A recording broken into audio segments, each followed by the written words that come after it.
Bonjour à toutes et à tous et bienvenue dans cette vidéo qui sera une présentation du processus d'installation et de configuration du backup dans Azure Kubernetes Service. Donc le backup dans AKS, c'est une vaste histoire, dans le sens où ça fait quand même quelques années qu'aujourd'hui Kubernetes existe dans Azure, mais on n'avait toujours pas fait une intégration d'une solution de sauvegarde directement as a service pour AKS dans Azure. Donc il existe des alternatives, hein, pour faire du backup dans Azure, la plus connue étant probablement le projet open source Velero, géré par Tenzu. Il y a d'autres solutions payantes qu'on pourra trouver notamment chez Vim avec Castine. Et puis généralement on tourne souvent sur ces deux grosses solutions. Là encore, même si Kubernetes n'était pas à l'origine prévu pour des workloads de type stateful, aujourd'hui c'est le cas depuis quelques années. On a des objets prévus pour, et donc il faut pouvoir avoir, si on a des applications stateful, des mécanismes permettant de faire la sauvegarde et la restauration de ces backups. Donc bonne nouvelle, c'est chose faite désormais, c'est en preview, là la vidéo est enregistrée début avril 2023, et donc on a désormais effectivement un support dans Azure Backup des clusters Kubernetes AKS dans Azure. Et donc on va voir dans cette vidéo, en fait, étape par étape, la configuration en fait, d'un backup sur un cluster AKS. Donc, première étape, il va falloir créer un backup vault. Un backup vault dans Azure, donc vous allez rechercher backup vault directement dans votre interface. Et puis, quand vous n'en avez pas pour l'instant de créer, eh bien, vous allez cliquer sur Create pour en créer un. Vous allez choisir votre abonnement Azure, vous allez choisir le ressource groupe dans lequel vous allez le faire.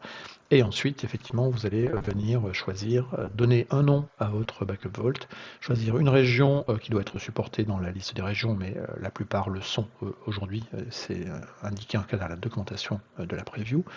Et ensuite, choisir le niveau de redondance de vos backups pour votre backup vault. Une fois que vous avez fait ça, donc vous allez définir les propriétés de votre vault, si vous voulez du soft delete notamment, la période de rétention derrière des données avant d'être réellement supprimées, c'est-à-dire la rétention dans la corbeille du soft delete. Vous mettez bien entendu des tags parce qu'il est de bon ton de mettre des tags derrière, et ensuite vous créez votre vault. Donc on vient cliquer sur le bouton Create, qui est sous ma vidéo, que vous ne voyez pas, mais qui est bien ici. Hop, Create. Ça va prendre un certain temps. Une fois que le déploiement est fait, on peut du coup aller voir la ressource. Et donc on arrive ici sur son Backup Vault, qui pour l'instant n'a rien ici. Vous allez choisir ici dans les data sources Kubernetes Service, actuellement qui est marqué en preview. Donc pour l'instant on voit qu'on a strictement rien en termes d'opérations qui ont été réussies ou pas réussies. On n'a pas d'instance actuellement protégée. Et donc on va faire tout ça. Donc on va commencer par créer une backup policy. Donc dans le backup center, eh bien là encore, vous voyez qu'on peut sélectionner différentes choses, mais on va aller venir dans la partie effectivement backup policy ici. Et là, dans les data sources, on va venir sélectionner ce qui nous intéresse, donc à savoir hop, le Kubernetes service. Donc ça, c'est notre data source type, le vault type basic vault. On va cliquer sur le bouton continue que vous ne voyez pas qui est derrière mon image. Ensuite, on va donner un nom derrière à sa policy, toujours le data source, et là, ici, on va venir choisir le volt. Bah, là, j'en ai qu'un, donc ça va être relativement simple. On va sélectionner celui-ci. On va cliquer Review and Create, qui est sous mon image que vous ne voyez pas. Et puis ensuite, ici, on va définir dans la policy le planning de sauvegarde. Donc on va définir ici, dans cette policy, la fréquence. Est-ce qu'on veut des sauvegardes à l'heure ou à la journée? Là encore, tout ça va dépendre complètement de votre RPO, votre Recovery Point Objective, à savoir combien de données vous acceptez de perdre.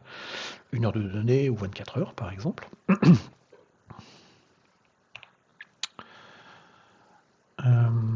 Si on est à l'heure, et bien après, si on choisit l'option horaire, ici on va définir toutes les X heures. Donc là, ici, par exemple, c'est 4 heures. Voilà. Donc là, j'aurai un backup de 4 heures. Donc là, j'ai un RPO de 4 heures.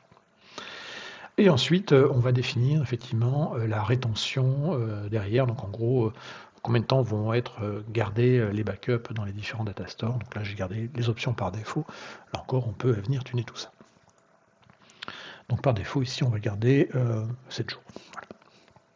On clique sur le bouton Create que vous ne voyez pas, qui est derrière ma vidéo ici. Il va créer la backup policy. Et ensuite, on va venir créer un compte de stockage pour le backup. Alors ça peut paraître un peu bizarre. On pourrait se dire, on a créé des backup Vault qui devraient contenir l'ensemble des backups. Dans le cadre d'AKS, on va avoir les backups qui seront stockés dans un compte de stockage. La fin de la vidéo vous expliquera pourquoi, vous comprendrez pourquoi. Donc vous allez créer un compte de stockage Azure tout à fait classique. Vous pouvez le mettre d'ailleurs dans le même ressource groupe que là où vous avez créé votre Vault. Vous allez choisir derrière effectivement quel type de compte de stockage vous avez besoin. Donc là en l'occurrence ici c'est pas la peine de prendre un premium, on va ici faire de la sauvegarde entre guillemets froide. Donc là on va prendre un standard ici. Redondance, ça libre à vous de choisir, mais ZRS c'est bien. On donne, alors je vous passe les petits paramètres supplémentaires, c'est un compte de stockage, un extraordinaire, un petit tag c'est bien. Et une fois qu'on a son compte de stockage, ici il va nous rester quelques opérations à faire, notamment aller créer un nouveau container. Donc là ici je vais l'appeler backup kubestan, c'est pas très original mais vous aurez compris que ce container va contenir les backups de votre cluster Kubernetes. Vous le créez, et ensuite il va falloir installer les prérequis pour que le cluster AKS puisse entre guillemets être supporté pour la solution de backup. Donc première chose en prérequis, il nous faut une version 1.21.1 minimum de Kubernetes. Donc déjà vous allez lister vos clusters ici, et puis bien vérifier que les clusters que vous allez utiliser sont bien compatibles. Donc là pour le coup moi j'ai un 1.24.9, version on va dire relativement récente, et qui ne pose pas de problème justement parce qu'il est supporté. Ensuite, il va falloir venir activer sur ce cluster Kubernetes deux choses. Alors là, pour le coup, je les ai tous activés, mais il va falloir activer donc ce qu'on appelle les CSI drivers, donc les Container Storage Interface Drivers. En l'occurrence ici, la solution supporte uniquement un seul type de persistant de volume, à savoir les Azure Managed Disk. Donc ici, il va falloir qu'on active en gros, et donc ce sera par la commande AZ AKS Update. Il va falloir qu'on utilise cette option-là qui va activer en fait les CSI drivers pour les managed disques Azure. Ça, c'est la première chose à activer. La deuxième qui est importante à activer, c'est d'activer également le support des snapshots. On va avoir des persistants de volume qui seront des Azure Managed Disk. Le backup va passer par la création de snapshots, et donc il va falloir activer également le snapshot controller, qui est la deuxième option ici. Et donc qui va permettre effectivement d'utiliser cette fonctionnalité-là. Alors la partie Enable File Driver et Blob Driver, ça coûte rien de les activer sur un cluster si on utilise effectivement ces types de stockage pour les persistants de volume. Mais en l'occurrence, pour la partie backup, c'est pas utilisé, donc ça c'est pas nécessaire. Alors au passage, ces commandes-là, effectivement, peuvent dire qu'il y a besoin, si vous n'avez pas déjà installé si votre Azure CLI est toute fraîche, vous n'avez peut-être pas installé l'extension AKS Preview. Donc là, il vous dit, si vous ne l'avez pas, je vais vous l'installer. Voilà. Une fois que ces paramètres sont activés, on peut les vérifier ensuite au résultat de la commande si on a fait un output ici en JSON. Mais sinon, vous pouvez faire également un AZ AKS show pour voir la configuration. Donc bien vérifier qu'on ait le disque CSI driver qui soit activé et qu'on ait le snapshot controller également qui soit activé ici. Donc ça c'est important parce que c'est avec ça que la magie va opérer. Pas celui-ci, autant pour moi. C'était celui-ci, voilà. Ces deux-là.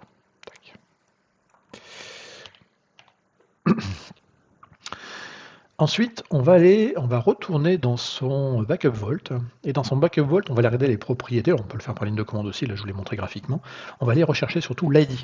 Donc l'ID de son Backup Vault, il va commencer par effectivement /subscription, l'ID de subscription, ensuite le resource group où il y aura votre backup, et ensuite on va descendre, on prend la ligne complète, vous avez compris, ID, vous faites un copier-coller de ça.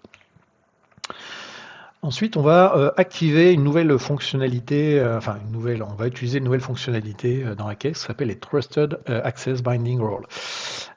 Donc là, l'idée, en fait, c'est de donner le droit dans le cluster AKS au niveau de l'API server, de donner le droit, en fait, à la ressource qui est votre celle qu'on vient de voir, hein, votre backup vault. Donc on va prendre cet ID ici.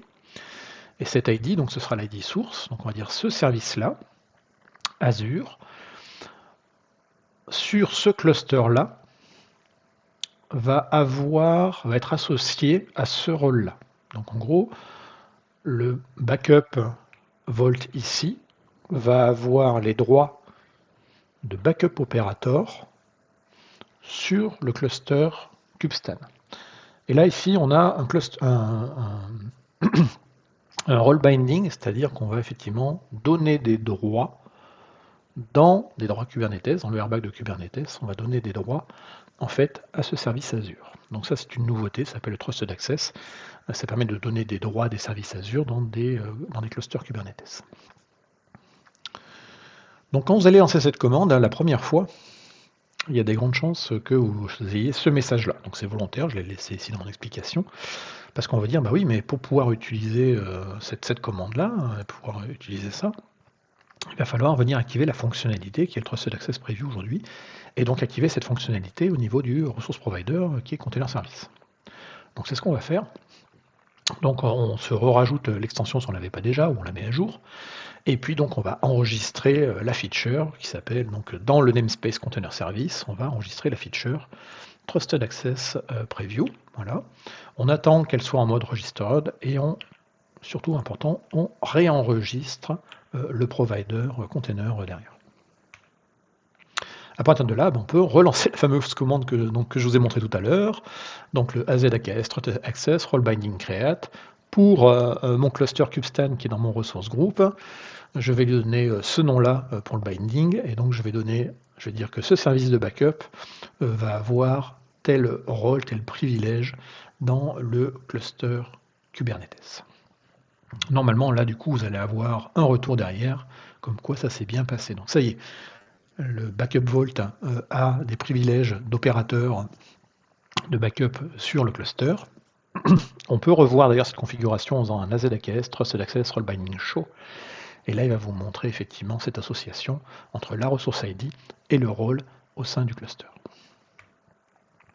À partir de là, on va pouvoir installer la backup extension donc dans le cluster AKS. Donc il y a une ligne de commande qui est celle-ci. Alors là, je laisse la version générique et je vais après vous la commenter. Mais en gros, on va utiliser une extension Kubernetes dans le cluster AKS. Donc les extensions, c'est ce qui rajoute des fonctionnalités en fait dans les clusters AKS ou dans les clusters Arc Enable Kubernetes, et là globalement on va créer une extension qui sera la fameuse extension pour le backup. En gros, basiquement on va installer les agents de backup derrière. Mais ce qui est intéressant, c'est qu'on va associer également à l'extension de cet agent un compte de stockage, le fameux compte de stockage qu'on a créé tout à l'heure, et ce sera donc effectivement, ça permettra de configurer l'extension en disant les sauvegardes iront dans ce compte de stockage. Donc on reprend ici, on reliste ces clusters, donc je vais reprendre mon cluster qui est kubestan. Je vais donc, pour être sûr, je vais récupérer le kubeconfig pour aller voir derrière un petit peu ce qui se passe dans mon cluster. Donc je récupère mes credentials. Et une fois que mes credentials sont mon kube contexte par défaut, eh bien je vais lister les namespaces qu'il y a pour l'instant dans mon cluster Kubernetes qui est vide, donc avec les namespaces tout à fait classiques par défaut. Je vais du coup lancer ma commande, donc mon AZAKS K8S extension. Je vais créer une extension que je vais appeler ici Azure AKS Backup. C'est une extension de type Microsoft Data Protection.Kubernetes, donc ça c'est nous qui l'avons créée. Elle va s'appliquer sur l'ensemble, donc sur un cluster managé, donc un cluster AKS, qui s'appelle kubestan dans le ressource troupe RG Kubernetes. Là, je vais prendre la release stable de ce composant-là. Les extensions, ça reste des binaires qui peuvent évoluer dans leur version. Et ensuite, je vais lui faire passer les configuration settings, c'est-à-dire que je vais lui dire extension de backup, tu vas aller dans ce container qui s'appelle backup kubestan, dans ce compte de stockage, qui est donc dans ce ressource group, dans tel abonnement Azure. Et puis j'ai activé le mode verbose parce que je voulais voir un petit peu ce qui se passait. On lance le tout. Le résultat à la fin, effectivement, c'est que j'ai une extension qui va être installée. Donc là, on en voit le détail. On voit sa configuration ici. Et puis on a après le détail de l'ID et la version de l'extension. Avec la version, c'est une version encore qui est très, très préliminaire. Et donc c'est vraiment une extension du provider Kubernetes configuration. Voilà, tout simplement. Du coup, si on refait un cube NS, donc un get namespace, on va voir qu'on a un nouveau namespace qui est apparu, à savoir le namespace data protection-microsoft, qui est ici. Et si on liste les pods qui sont à l'intérieur, on va voir en fait 3 pods qui sont, alors 3 pods, 6 en fait, parce qu'il y en a 2, mais ouais, 3 pods différents. Donc on a 3 pods, c'est bien ce que je disais. Et donc on va avoir les 3 pods qui sont les agents et le contrôleur du backup qui est derrière. Voilà. Donc, ça prend un petit peu de temps des fois à être instancié, c'est pas très très long non plus, mais voilà. Donc on a un cluster désormais qui est, donc on a créé un backup vault, on a créé un compte de stockage, on a mis à jour notre cluster avec les prérequis, on a installé l'extension pour le backup, il nous reste maintenant à venir configurer le backup. Et donc on va aller dans le Backup Center, cliquer ici sur Backup, donc pour l'instant vous voyez que tout est à 0 et j'ai pas d'instances encore qui sont protégées. Et donc on va dire je vais configurer un backup. Donc mon data source ici ce sera bien entendu un cluster Kubernetes. Ensuite on clique sur Continue, vous avez pas eu le bouton mais il est derrière ma photo. On sélectionne ici le Volt qu'on va utiliser, bon il n'y en a qu'un dans mon exemple, ça va être relativement simple, donc on va aller prendre le Volt qu'on a créé au tout début de la vidéo. On le sélectionne, et puis ensuite, ensuite, il va nous falloir venir sélectionner ici, donc là on sait qu'on va sauvegarder du Kubernetes dans ce Volt-là. Il va falloir venir sélectionner son cluster Kubernetes derrière. Donc là pour le coup, dans mon exemple ici, et par rapport à la zone où c'est donné, j'en ai qu'un seul, qui est mon kubestan, donc on va le sélectionner. Voilà. Là il va falloir remplir 2-3 petites choses. Donc ici, il va vous dire, ouais, mais c'est bien, là, tu as, un cluster Kubernetes, mais peut-être qu'il y a des choses qui peuvent être manquantes. Alors, normalement, on ne devrait pas avoir forcément ces messages parce que j'ai déjà fait la configuration, mais ça peut arriver que vous ayez effectivement directement depuis les interfaces ce message-là, auquel cas, effectivement, il pourra vous faire l'installation pour vous des composants qui vont bien.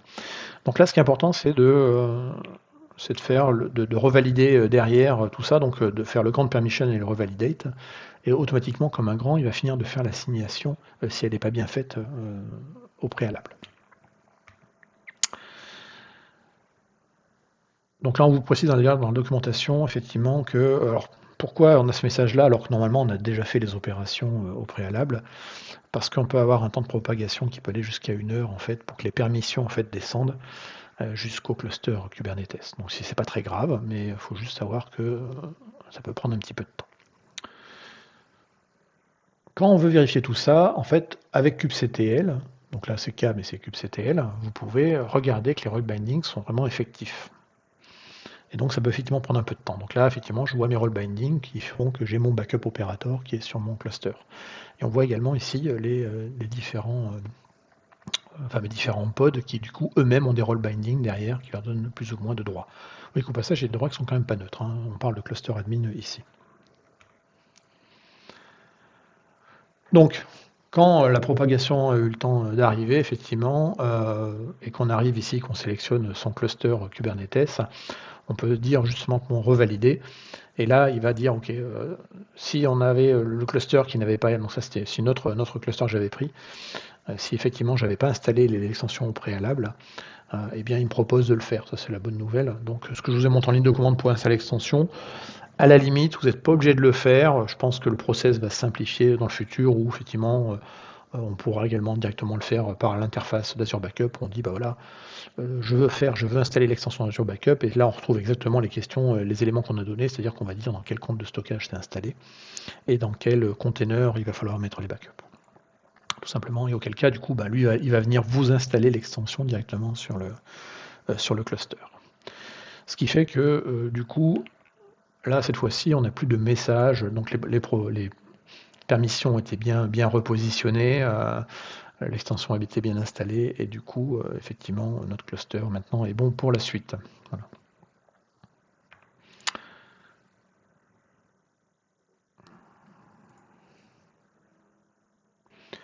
Ensuite, une fois qu'on a fait le basique, c'est sélectionner le cluster qu'on va faire et avoir les bons composants dessus, eh bien on va associer effectivement une backup policy pour ce cluster-là. Donc là, là j'en avais qu'une seule, donc c'était relativement simple.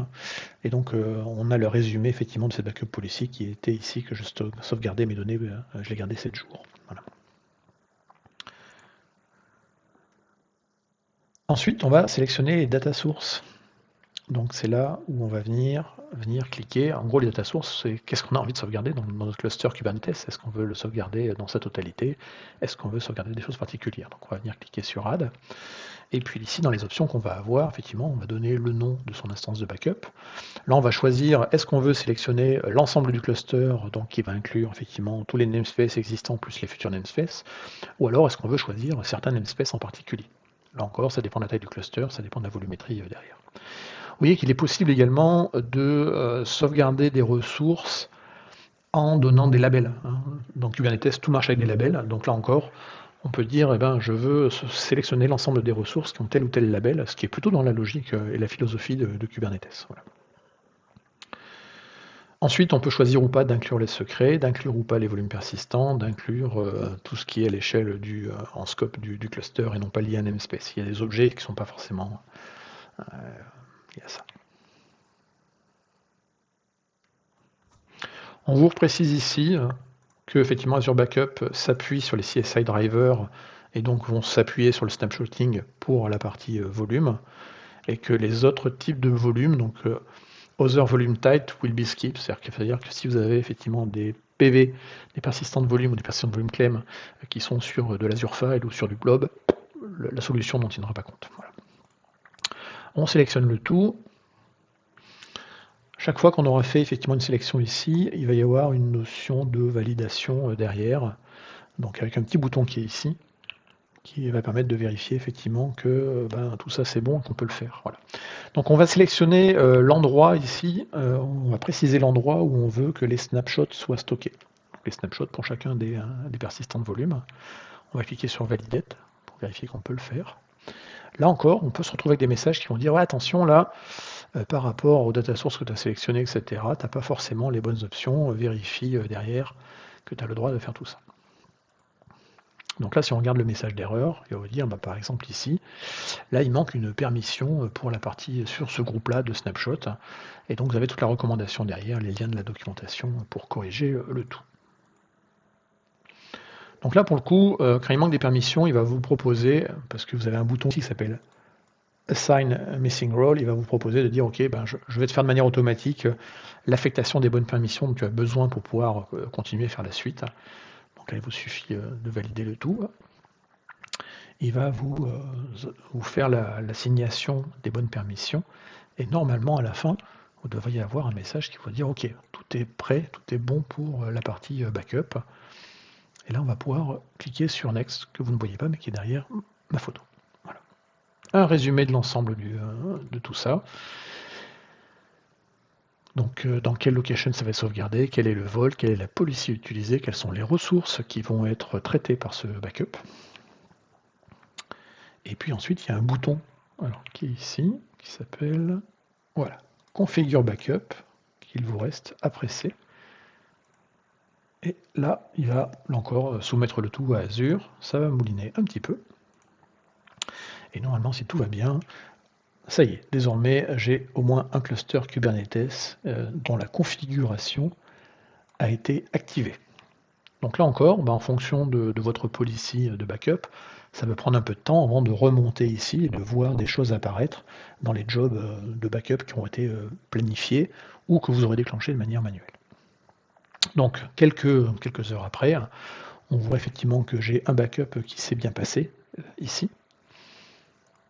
Et donc quand on regarde le détail, on a effectivement dans les backup jobs qui sont effectués, cette opération-là qui a été faite à tel moment, qui a duré pas longtemps, 3 minutes, je n'avais pas beaucoup de choses à sauvegarder, et c'est terminé.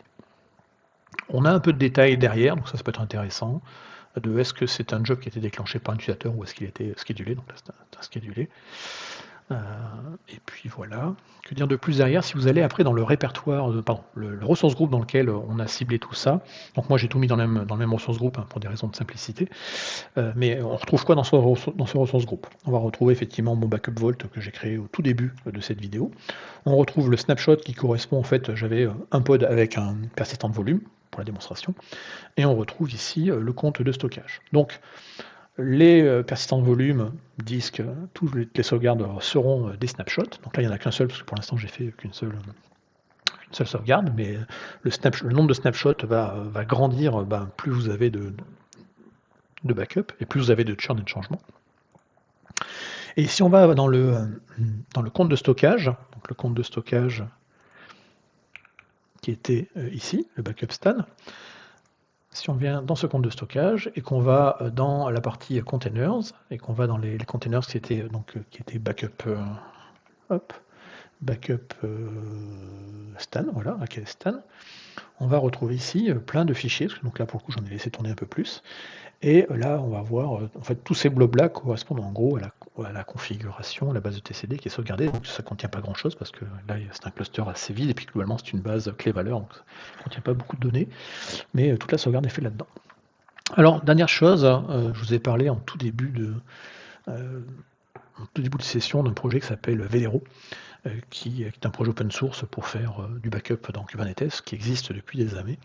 Alors ce qui est assez rigolo, c'est de voir effectivement que quand on regarde ici, on a un fichier qui s'appelle velerobackup.json, et donc on peut légitimement penser effectivement que la solution Azure Backup ou l'intégration du backup dans le service managé Azure Backup a été fait en réutilisant effectivement le projet Velero.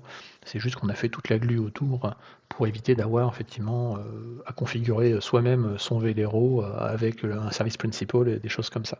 Mais basiquement derrière, ça reste à peu près la même mécanique. Libre à vous après de choisir de dire est-ce que vous voulez vraiment intégrer votre cluster AKS et remonter le tout de manière unifiée dans la console de backup d'Azure, ce qui est à mon avis une bonne chose, ou alors de traiter le sujet des backups d'AKS avec un produit séparé comme Velero ou Castine par exemple. Eh bien, c'est la fin de cette vidéo, voilà, donc j'espère qu'elle vous a plu, n'hésitez pas à mettre un petit pouce bleu, et puis à bientôt sur cette chaîne. Au revoir.